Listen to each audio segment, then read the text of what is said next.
शकत नाही. तांजा रडायला लागला आणि म्हणाला, महाराज, तुम्ही जे आता म्हणता ते मी माझ्या हृदयात स्वीकारू शकत नाही.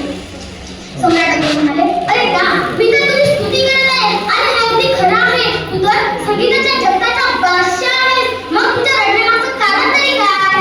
तांजा म्हणाला, महाराज, माझे गुरु अजून जिवंत आहेत. मी त्यांना गाताना बघितलं आहे, म्हणून हे मी माझ्या हृदयात स्वीकारू शकत नाही. महाराज, मी माझ्या गुरुच्या पायाखालची धूळ देखील नाही, हो, धूळ देखील नाही. सम्राट अकबर म्हणाले, काय, तुझे गुरु अजून जिवंत आहेत? मग बोलू त्यांना, मला त्यांचं संगीत ऐकायचं आहे. तेव्हा तांजा म्हणाला, महाराज, माझे गुरु कोणाच्या बोलविण्याने येत नाही, कुणाच्या इच्छेखातर गात नाही. कुणी त्यांचं संगीत ऐकेल ती बाब वेगळीच, पण ते कुणाच्या इच्छेखातर गात नाही.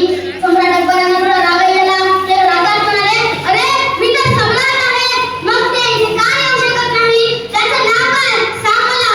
नाव विचारल्यामुळे तांसेला सांगावं लागलं. त्यांचं नाव हरिदास आहे. ते यमुना नदीच्या काठावर राहतात. सम्राट अकबर हसत म्हणाले, फकीर, तू चिंता करू नकोस तांसे, मी तुझ्या गुरुला सुखरूप तिथे घेऊन येतो. तेवढ्यात तांजा रडायला लागला आणि म्हणाला, महाराज, जर तुम्हाला माझ्यापुढे जरासाही प्रेम असेल तर तुम्ही माझ्या गुरुला त्रास देऊ नका, हो, त्रास देऊ नका.